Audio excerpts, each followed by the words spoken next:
ಅದೇ ನರೇಂದ್ರ ಮೋದಿಯವರು 2014-15ರಲ್ಲಿ ನಿರುದ್ಯೋಗಿಗಳಿಗೆ ವರ್ಷಕ್ಕೆ 2 ಕೋಟಿ ಉದ್ಯೋಗ ಸೃಷ್ಟಿ ಮಾಡ್ತೀವಿ ಅಂತ ಹೇಳಿದ್ರು. 2 ಕೋಟಿ ಉದ್ಯೋಗ ಮಾಡಿದ್ರ? 2 ಕೋಟಿ ಉದ್ಯೋಗ 10 ವರ್ಷದಲ್ಲಿ 20 ಕೋಟಿ ಉದ್ಯೋಗ ಸೃಷ್ಟಿ ಮಾಡಬೇಕಾಗಿತ್ತು. ಆದರೆ ಮಾಡಲಿಲ್ಲ. ನರೇಂದ್ರ ಮೋದಿ ಅವರು ಸುಳ್ಳು ಹೇಳಿದ್ರು. ಮಾತೆತ್ತಿದ್ರೆ ನಮಗೆ ಅಧಿಕಾರ ಕೊಡಿ, ಬಿಜೆಪಿಗೆ ಅಧಿಕಾರ ಕೊಡಿ, ಅಚ್ಚೇ ದಿನ ಹೆಂಗೆ ಅಂತ ಹೇಳಿದ್ರು. ಬಂತ ಅಚ್ಚೇ ದಿನ? ಬಡವರಿಗೆಲ್ಲ ಒಳ್ಳೆ ದಿನಗಳು ಬರ್ತವೆ,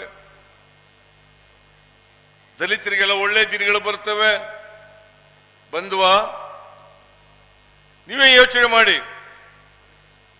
ಅದೇ ನರೇಂದ್ರ ಮೋದಿ ಅವರು ಹೇಳಿದ್ರು, ವಿದೇಶದಲ್ಲಿ ಕಪ್ಪು ಹಣ ಇದೆ, ಆ ಕಪ್ಪು ಹಣ ತಗೊಬಂದು ಪ್ರತಿ ಕುಟುಂಬಕ್ಕೆ 15 ಲಕ್ಷ ಅವರ ಅಕೌಂಟ್ಗಳಿಗೆ ಹಾಕ್ತಿವಿ ಅಂತ ಹೇಳಿದ್ರು. 10 ವರ್ಷ ಆಯ್ತು, 15 ಪೈಸಾ ಆದ್ರೂ ಬಂತೇನ್ರಿ? ಬಂತ? ಮಾತೆತ್ತಿದ್ರೆ ಎಲ್ಲರನ್ನೂ ಒಟ್ಟಿಗೆ ತಗೊಂಡು ಹೋಗ್ತೀವಿ. ಸಬ್ಕಾ ಸಾಥ್ ಸಬ್ಕಾ ವಿಕಾಸ್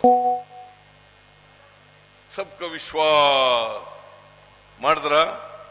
ಆ ಯತ್ನಾಳ್ ಈಗಲೂ ಹೇಳ್ತಾರೆ. ಯತ್ನಾಳ್ ಗಡ್ಡ ಬಿಟ್ಟಿರೋರು,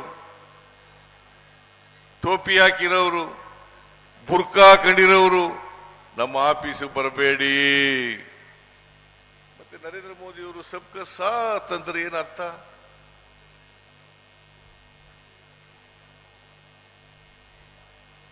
ಯಾರು ಏನರ್ಥ ಇದು?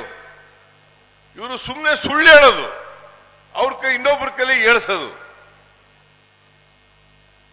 ಸಂವಿಧಾನದ ಬಗ್ಗೆ ಬಹಳ ನಾವು ಸಂವಿಧಾನ ಬದಲಾವಣೆ ಮಾಡಲ್ಲ ಅಂತ ನರೇಂದ್ರ ಮೋದಿ ಅವರು ಹೇಳೋದು.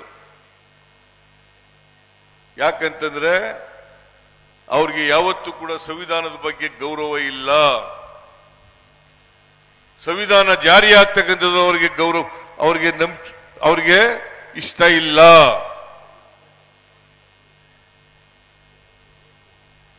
ಸಂವಿಧಾನ ಜಾರಿಯಾದರಿಂದ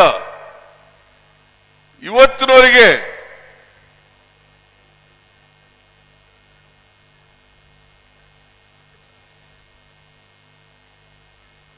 ಯಾವತ್ತೂ ಕೂಡ ಸಂವಿಧಾನದ ಬಗ್ಗೆ ನಂಬಿಕೆ ಆಗಲಿ, ವಿಶ್ವಾಸ ಆಗಲಿ, ಗೌರವ ಆಗಲಿ ಅವರಿಗೆ ಇಲ್ಲ. ಯಾಕಂತಂದ್ರೆ ಸಂವಿಧಾನದಲ್ಲಿ ಸಮಾನ ಅವಕಾಶವನ್ನು ಎಲ್ಲರಿಗೂ ಹೇಳುತ್ತದೆ, ಅಸಮಾನತೆಯನ್ನು ತೊಡೆದಾಕಬೇಕು ಅಂತ ಹೇಳ್ತದೆ, ಸಮ ಸಮಾಜವನ್ನು ನಿರ್ಮಾಣ ಮಾಡಬೇಕು ಅಂತ ಹೇಳ್ತದೆ, ಜಾತಿ ಹೋಗ್ಬೇಕು ಅಂತ ಹೇಳ್ತದೆ. ಇದಕ್ಕೋಸ್ಕರ ಸಂವಿಧಾನ, ಈ ಸಂವಿಧಾನ ಇರಬಾರದು ಅಂತಕ್ಕಂಥದ್ದು ಅವರ ಅಚಲವಾದಂತ ನಂಬಿಕೆ. ಅದಕ್ಕೋಸ್ಕರ ಅವತ್ತಿನಿಂದ ಇವತ್ತಿನವರೆಗೆ ಒಂದಲ್ಲ ಒಂದು ರೀತಿಯಲ್ಲಿ ಸಂವಿಧಾನ ಬದಲಾವಣೆ ಮಾಡ್ತೀವಿ ಅಂತ ಹೇಳ್ತಾ ಬರ್ತಾ ಇದ್ದಾರೆ. ಕನ್ನಡಿಗರ ಮೆಚ್ಚಿನ ನಿಮ್ಮ ನ್ಯೂಸ್ 18 ಕನ್ನಡ ಈಗ ವಾಟ್ಸ್ಆಪ್ನಲ್ಲಿಯೂ ಲಭ್ಯ. ಕರ್ನಾಟಕ ಮತ್ತು ದೇಶ ವಿದೇಶದ 360 ಡಿಗ್ರಿ ಸುದ್ದಿ ವಿವರವನ್ನ ನೀವು ನಿಮ್ಮ ಕೈ ಬೆರಳುಗಳಲ್ಲಿಯೇ ಪಡೆಯೋದಿಕ್ಕೆ ಈ QR ಕೋಡ್ ಅನ್ನ ಸ್ಕ್ಯಾನ್ ಮಾಡಿ.